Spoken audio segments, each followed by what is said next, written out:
Shalom Bapak Ibu, salam sejahtera bagi kita semua. Puji Tuhan, kita dapat berkumpul pada saat ini untuk mendengarkan firman Tuhan. Marilah kita sejenak membuka hati dan pikiran kita untuk disapa oleh firman Tuhan pada hari ini, hari Selasa 7 Februari 2023.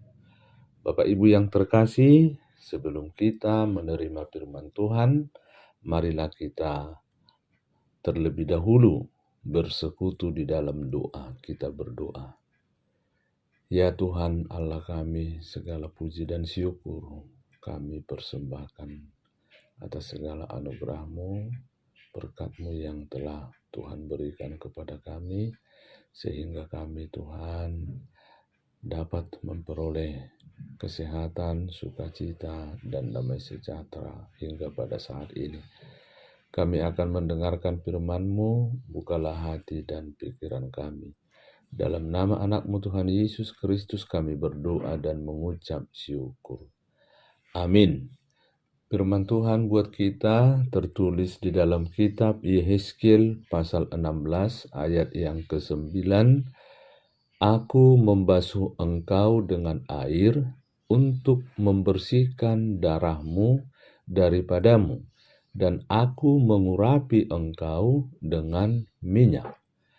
Aku membasuh engkau dengan air untuk membersihkan darahmu daripadamu, dan aku mengurapi engkau dengan minyak. Demikian firman Tuhan.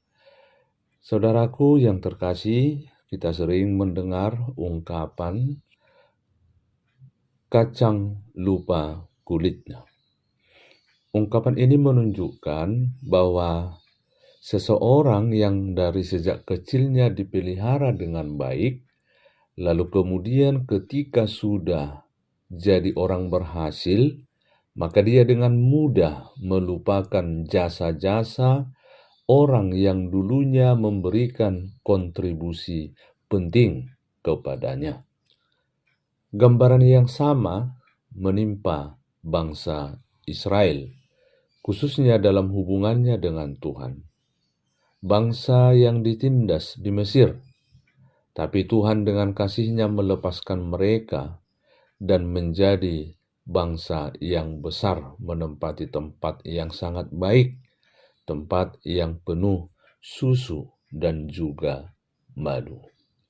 Artinya, menjadi bangsa yang besar, semuanya bukan karena kebaikan, tetapi karena kasih anugerah Tuhan yang diberikan kepada mereka semuanya. Nah sekarang Bapak Ibu, setelah mereka didandani menjadi cantik, menjadi menarik, namun apa yang mereka buat? Kacang lupa kulitnya. Mereka justru melupakan Tuhan, dan mereka lari kepada dewa-dewa asing, menyembah berhala. Nats ini memberikan peringatan keras buat kita yang hidup di zaman sekarang. Jangan ada Allah lain di dalam hidup kita. Jadikanlah Tuhan tetap satu-satunya Tuhan. Ingatlah betapa pertama kali kita mengenal Tuhan, Dia mengangkat kita dari kegelapan, mendandani, menebus, memperbaharui kita setiap hari, sehingga hari ini kita menjadi sangat diberkati oleh Tuhan. Kita dihormati, disegani, kita diangkat tinggi oleh Tuhan, dan orang-orang di sekeliling kita menghormati kita. Tapi ketika kita sudah berada di dalam situasi seperti ini dan baik-baik, janganlah lupakan Tuhan dan lari kepada berhala-berhala. Jangan sampai apa yang menimpa bangsa Israel juga menimpa kita sesungguhnya. Di mata Tuhan, Israel itu tidak setia, tidak mengenal balas budi, lebih rendah daripada perempuan sundal. Jangan sampai gambaran itu juga menimpa kita semua. Demikianlah penjelasan singkat tentang nats harian kita pada hari ini. Kami turut mendoakan dan mengucapkan kepada kita semua, selamat beraktivitas di dalam satu hari ini. Semoga seluruh pekerjaan kita menjadi berkat dan kemuliaan nama Tuhan. Tuhan memberkati kita. Shalom, Horas.